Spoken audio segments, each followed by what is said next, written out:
ഉറക്കം ഇത് നമ്മുടെ ലൈഫിൽ എത്രമാത്രം ഇമ്പോർട്ടൻ്റ് ആണ്. നമുക്കറിയാം, നമ്മൾ മൊബൈൽ ഫോൺ, ലാപ്ടോപ്പ് ഇത് കണ്ടിന്യൂസ് ആയിട്ട് ദിവസം മുഴുവൻ ഉപയോഗിച്ചു കഴിഞ്ഞാൽ എന്ത് സംഭവിക്കും? അത് ഹാങ് ആവാൻ അല്ലെങ്കിൽ പിന്നീട് പ്രൊഡക്റ്റീവായിട്ട് അത് വർക്ക് ചെയ്യാൻ സാധിക്കാത്ത ഒരവസ്ഥയിലെത്തും. അതുപോലെ മൊബൈൽ ഫോൺ ഒരു ഡേ നമ്മൾ പൂർണ്ണമായിട്ട് വർക്ക് ചെയ്യുമ്പോൾ അതിന് ചാർജ് കുറഞ്ഞുകൊണ്ടേയിരിക്കും, റൈറ്റ്?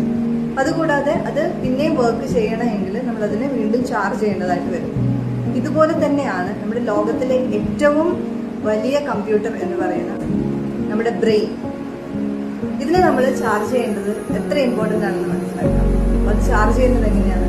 അത് ഉറക്കത്തിലൂടെയാണ്. ഒരു വ്യക്തി ഏകദേശം 7 മുതൽ 8 മണിക്കൂർ വരെ ദിവസവും ഉറങ്ങണമെന്ന്. ഈ ഉറങ്ങുന്ന സമയത്താണ് നമ്മുടെ ബോഡി റീചാർജ് ചെയ്യപ്പെടുന്നത്. എത്രമാത്രം പ്രോപ്പറായിട്ട് റീചാർജ് ചെയ്യുന്നു അത്രമാത്രം എനർജറ്റിക് ആയിട്ട് നമുക്ക് അടുത്ത ദിവസം സ്റ്റാർട്ട് ചെയ്യാൻ സാധിക്കും.